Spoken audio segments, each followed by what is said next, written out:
ارتباك في أسعار الذهب بعد إصدار شهادات 25% و22.5% في البنك الأهلي وبنك مصر.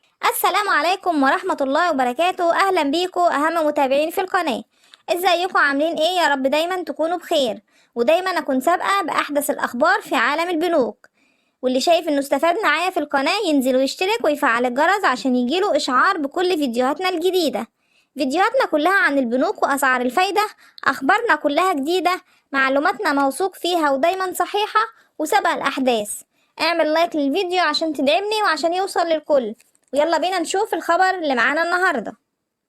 شهد سوق الذهب حاليا حالة من الارتباك بعد طرح بنك مصر والبنك الأهلي شهادات بفوائد 25% و22.5%.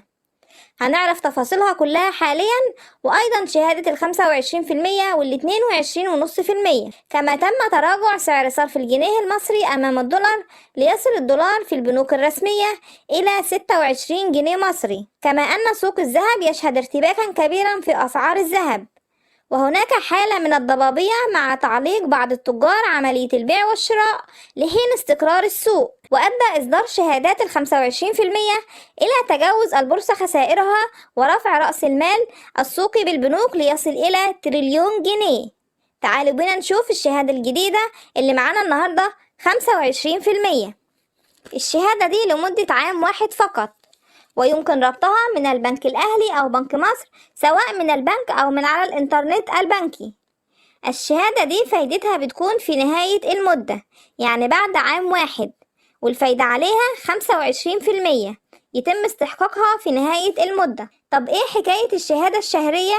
الشهادة الشهرية هي شهادة ب22.5% لمدة عام واحد فقط، لكن الفايدة هنا بتصرف شهري زي شهادات 18% السابقة، ولكن الفايدة هنا 22.5%. تعالوا نضرب مثال للشهادة بمبلغ صغير.